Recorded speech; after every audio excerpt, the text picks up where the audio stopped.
I saw a Newsweek poll just in the last week's issue.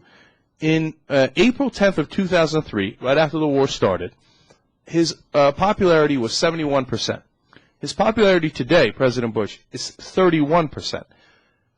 If you're not, enmeshed in politics, if it's not what you live and breathe and it's not something you do professionally, it's hard for me to explain how big a number 40% is.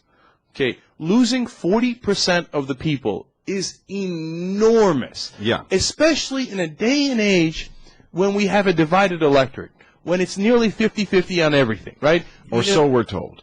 So we're told. That's very true, Rick. But to be fair, now in the last couple of presidential elections, it has been 50-50, right? Or so we're told. Or so we're We're told, going right. to the MSM for all of this, I mean, a lot of those numbers are that these are Zogby comes close at times, but even Zogby has to deal with the mechanism of some larger things that take these polls for them. That's true, but let's take those assumptions as true for now, because they're plenty good enough. In a situation like that, for somebody to lose 40% of the electorate, that is gigantic. To go from 71% to 31%, 31% is horrible. It's a horrible approval rating for a president. And what people don't get is, every once in a while they'll show up a poll because they got to do on the other hand. On the one hand, everybody hates Bush, but on the other hand, there is no on the other hand, so they have to invent one. And the invented one is they'll show the numbers for George H.W. Bush, Truman, Clinton, and other presidents they can find. They'll go all the way back to Calvin Coolidge, et cetera, whenever the popularity ratings were taken, and say, you see, at one point, they all dipped to 33%, so they were kind of close to the president.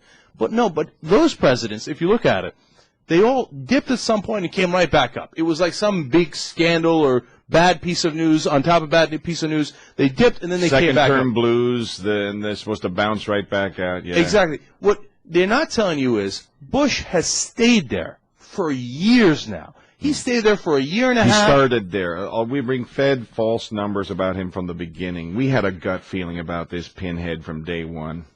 And so, there is a deep, deep disliking of this president throughout the country. Mm-hmm. And then, you got the right wing talking about how, liberals out of the mainstream or, progressives or moderates or Air America or Democrats or whatever you want to say.